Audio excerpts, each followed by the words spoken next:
नमस्कार, मी ॲस्ट्रोस्मिता गिरी.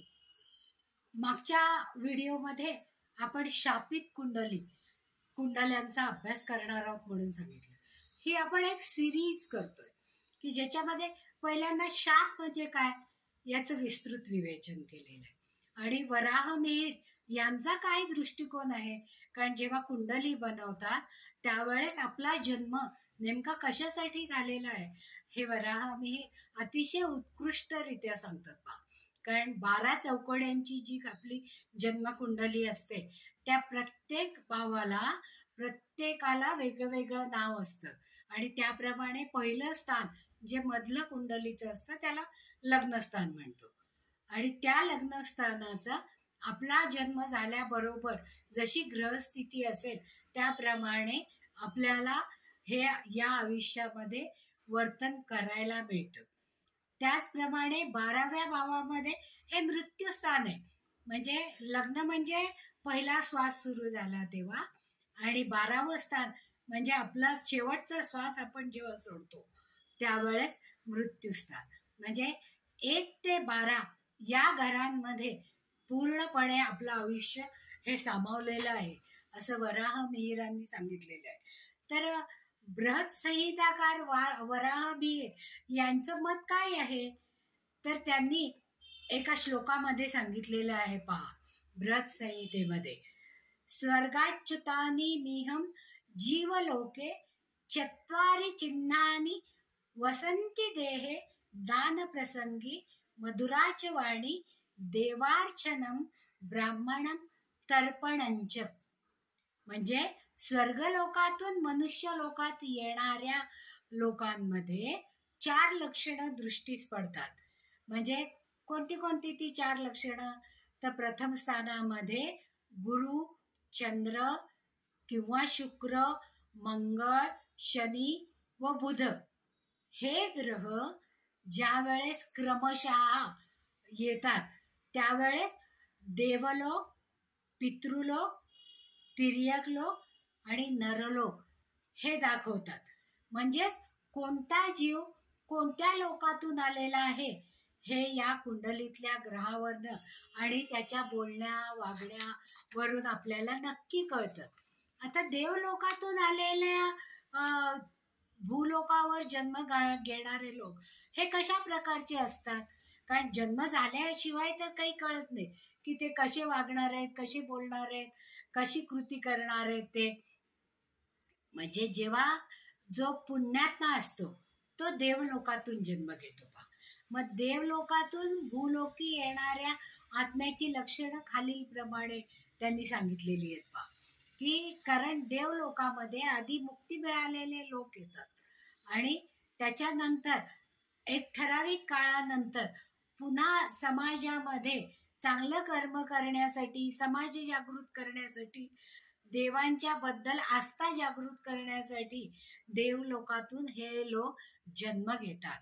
त्यांची वृत्ती कशी असते, त्यांची दान करण्याची प्रवृत्ती असते आणि ते अगदी पूर्ण निर्मळ मनाने दान करतात. दान देताना ते अतिथीला अतिशय चांगल्या वाणीने म्हणजे मधुर वाणींनी संतुष्ट करतात. म्हणजे हे तुला दान घे असं नाही म्हणत.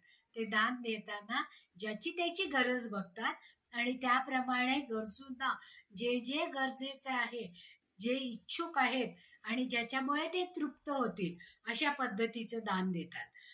ईश्वर भक्तीमध्ये ते लीन असतात. म्हणजे हे लोक जे गुरुजांच्या लग्नस्थानामध्ये असतो ते लोक हे ईश्वर भक्तीमध्ये लीन असतात, देवपूजा करतात, निरनिराळ्या धार्मिक ग्रंथांचं वाचन उत्तम करतात, धार्मिक ग्रंथाचं लेखनही करतात आणि हे विषय त्यांच्या आवडीचे असतात आणि त्याच्याकरता लेखन लिहून ते समाजामध्ये जागृती करतात की तुम्ही धर्माचरण करा ते जास्त चांगलं होईल.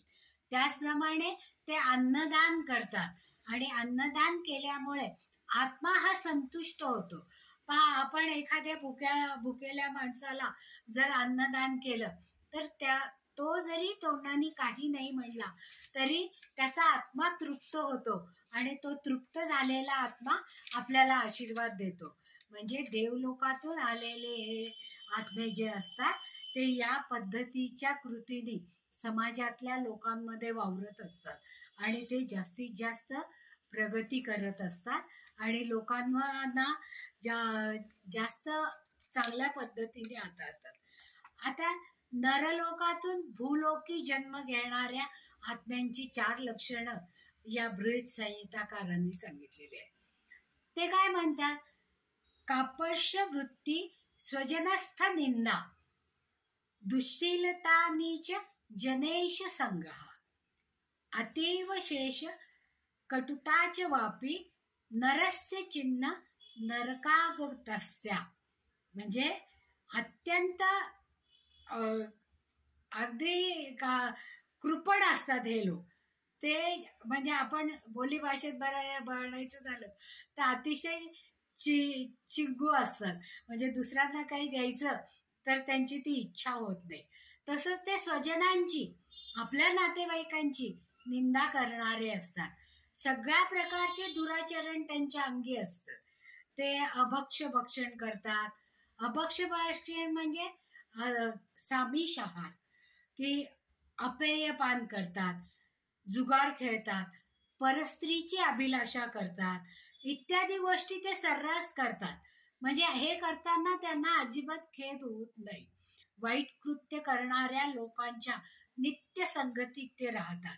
नेहमी रागावलेले, लाल डोळ्यांचे, सतत दुसऱ्यांना वाईट बोलणारे किंवा ज्याच्यामुळे दुसरे हर्ट होतील असं लागट बोलतात. त्याच्यामुळे हे दुर्गुण ज्यांच्या अंगी असतात असे आत्मा दीर्घकाळ नरक यातना भोगून जन्माला आणि तो त्यांचा स्वभाव बनलेला असतो आणि तो स्वभाव ते पृथ्वी लोकावर आल्यावर पण जास्तीत जास्त दाखवत असतात.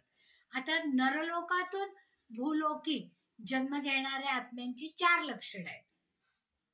गीतेच्या 13व्या अध्यायातील 21व्या श्लोकात मनुष्य आपल्या पूर्वकर्मानुसार चांगल्या किंवा वाईट योनीत जन्माला येतो असे सांगितलेले आहे. अघोरी संपत्तीचे लोक वारंवार तिर्यक योनीत म्हणजे पशु पक्षी यांच्या योनीत जन्माला येतात असे गीता सांगते. गीतेच्या 16व्या अध्यायामध्ये 19व्या स्कंदामध्ये 20वा श्लोक हा आहे. पूर्वजन्माचा उल्लेख गीतेमध्येच आलेला आहे. म्हणजे त्या श्लोकामध्ये काय म्हणलेलं आहे? अपरम भावतो जन्म परजन्म विधी स्वतः.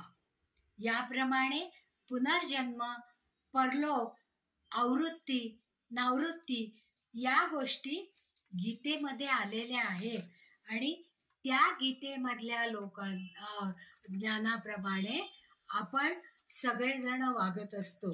आणि गीता म्हणूनच श्रीकृष्णाने सांगितली की प्रत्येकाने चांगलं वागावं. आता शापित कुंडली कशी ओळखायची? तर बृहत पाराशरी या ग्रंथामध्ये 14 शापांचं वर्णन केलेलं आहे पहा. आणि ते तसेच सर्वार्थ चिंतामणी या ग्रंथामध्ये सुद्धा पितृशाप हेच मुळी 10 प्रकारचे आहेत असं त्यांनी सांगितलेलं आहे. म्हणजे मग त्या शापांमुळे काय काय होतं की अनापत्य योग येतो किंवा निसंतान योग, म्हणजे संततीच होत नाही असा योग त्या कुंडलीमध्ये आकाराला येतो. म्हणजे तो अनापत्य योग होतो, सर्पशापाचा योग होतो, पितृशाप असतो, मातृशाप असतो, भ्रातृशाप असतो, मामाशाप असतो, पत्नीशाप असतो, ब्रह्मशाप असतो, प्रेतशाप असतो आणि कुलदेवतेचा शाप असतो. हे प्रामुख्याने 9 प्रकारचे शाप आपल्याला आत्ता कलियुगामध्ये दिसून येतात पहा.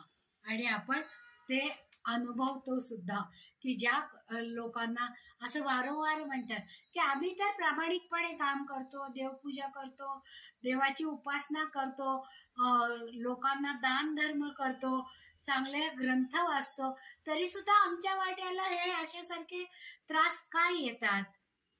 तर ते त्रास येण्याचं कारण शापित कुंडली जेव्हा आपल्याला पाहायची असते त्यावेळेस राहू केतू या पापग्रहांचा कुयोग असलेल्या कुंडल्या शापित मानल्या जातात. राहू केतू हे खरं तर ग्रह नाही आहेत, ते पातबिंदू आहेत, पण तरी सुद्धा राहू हे डोकं आहे. अमृत मंथनाच्या वेळेस विष्णूने ज्या वेळेस दानवाचा वध करण्यासाठी, म्हणजे जो छलकपट करून देवांच्या रांगेमध्ये आलेला होता, त्याचं सुदर्शन चक्राने वध केला, ज्याचं डोकं म्हणजे राहू आणि धड म्हणजे केतू. आता पितृशाप ज्या कुंडलीमध्ये असतो त्या कुंडलीमध्ये सूर्य राहू, सूर्य केतू, सूर्य शनी, शनी केतू या ग्रहांच्यामुळे पितृदोष उत्पन्न होतो. तर प्रत्येकाने आपल्या आपल्या कुंडल्या बघायला हरकत नाही की त्याच्यामध्ये सूर्य राहू, सूर्य केतू, सूर्य शनी, सूर्य शनी केतू अशा या ग्रहांच्या युत्या आहेत का, किंवा ते एकत्रित आहेत का. मगच त्यांना आपण या कुंडल्या पितृदोषाच्या म्हणून ओळखल्या जातात. आता मातृदोषाच्या कुंडल्या, ज्या जातकांच्या कुंडल्यांमध्ये चंद्र हा पंचमेस असून शनी, मंगळ, राहू इत्यादी पापग्रहांनी तो युक्त, किंवा गुरु एकटाच पंचमात अथवा नवमात असताना मातृदोषामुळे संतती सुखामध्ये कमतरता येते. म्हणजे संतती होत नाही असं नाही, होते, पण ती संतती चांगली निपजत नाही, आई वडिलांकडे लक्ष देत नाही, किंवा मंदबुद्धी होते, किंवा व्यसनी किंवा दुर्वचनी अशा पद्धतीचे होतात. आता भ्रातृशाप, तृतीय भाव हा मंगळाचा आहे आणि मंगळ हा भावाला स्टँड करतो. म्हणजे मंगळ जर राहुयुक्त असला आणि तो पंचमात असला, पंचमेश आणि लग्नेश दोन्हीही अष्टम भावात असले तर भ्रातृशापामुळे हानी होते. म्हणजे हा भावंडांचा शाप असतो. कदाचित मागच्या जन्मामध्ये दोन भावांनी एकमेकांना इतक्या प्रकारचा त्रास दिलेला असतो की त्याच्यामध्ये एखाद्याचा मृत्यू झालेला असतो आणि मग तो फेडण्यासाठी या जन्मामध्ये ते अशा पद्धतीने पुन्हा जन्म घेतात. आता शापित कुंडल्यांचा परिचय कसा करून घेतो आपण, तर तो सर्पशाप म्हणजे कुंडलीतील पंचम स्थानी राहू असून त्यावर जर मंगळाची दृष्टी असेल तर पाचव्या स्थानी शनी राहू बरोबर असेल, किंवा पंचम स्थानाचा स्वामी शनी असून तो राहू बरोबर असल्यास त्यावर चंद्राची दृष्टी असता सर्पशापाचा योग निर्माण होतो आणि ती कुंडली सर्पशापाची आहे असं आपण समजतो. आता कुंडलीत लग्नस्थानात मंगळ, गुरु आणि राहू हे ग्रह जर युतीत असतात सर्पशाप असतो. कुंडलीत आकाराला येणाऱ्या या योगांचा परिणाम हा संततीची हानी होण्यामध्ये होतो. अल्पसंतती होते किंवा कन्या संतती होते, विकृत संतती होते, अशा प्रकारचे परिणाम दिसून येतात. आपल्याकडे फक्त असं म्हणलं जातं की पुत्रच नाव चालवतो. आत्ता तशी परिस्थिती नाहीये, मुली सुद्धा घराण्याचं नाव चांगल्या पद्धतीने चालवतात पहा. आता ब्राह्मणशाप हा त्यांना त्यांच्या बाबतीत गैरवर्तन केलं तर तो ब्राह्मणशाप होऊ शकतो. आता मातुलशाप, पंचम भावामध्ये मंगळ, बुध, गुरु आणि राहू असताना पत्नीशाप किंवा मातुलशाप आकाराला येतो. म्हणजेच या शापामुळे पत्नी त्रास देते, आई त्रास देते, किंवा घरातल्या इतर स्त्रिया ज्या असतात त्या सगळ्या त्यांच्यामुळे त्रास दिला किंवा घेतला जातो.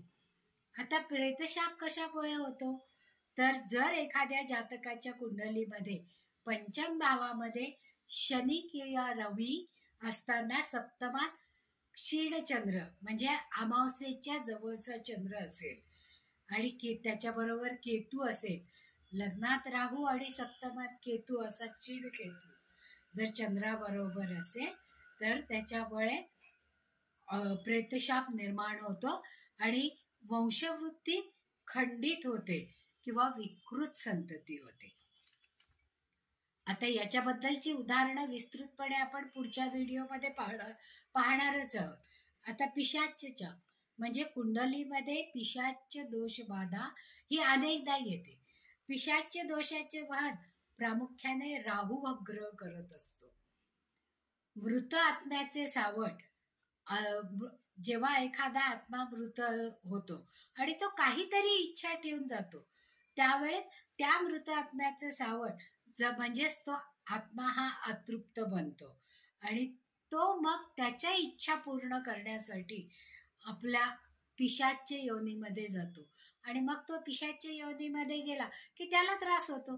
मग त्याला त्रास झाला की तो त्रास संपवण्यासाठी तो कोणाकडे पाहणार? तो आपल्या घराण्यातल्याच लोकांकडे पाहणार ना, कारण त्यावेळेस त्यांना हे आपले नातेवाईक आहे हे कळत नाही. मग त्यावेळेस ते काय करतात की ज्यासारखी परिस्थिती आली असेल त्याप्रमाणे ते वागतात. आता या शापांचे परिणाम काय होतात आपल्यावर? राहू केतू प्रणित शाप हे पिढ्यानपिढ्या चालतात.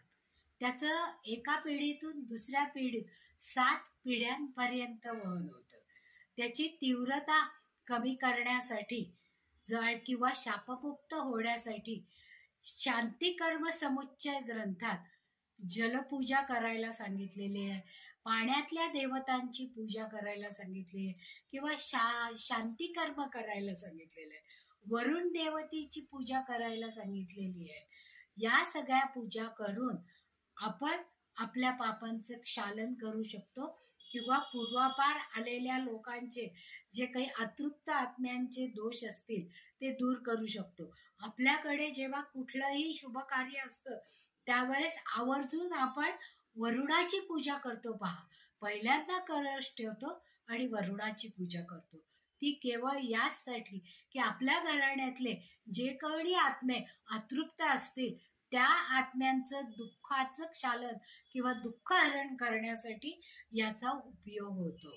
आता शुक्र ग्रहाच्या कक्षेत येणारे जे दान आहे, म्हणजे शुक्रामुळे जर हा शाप निर्माण झाला असेल तर मग त्याच्यासाठी दान करताना तूप, साखर, तांदूळ, चांदी इत्यादी सारखं दान मंगळवारी किंवा शुक्रवारी करावं.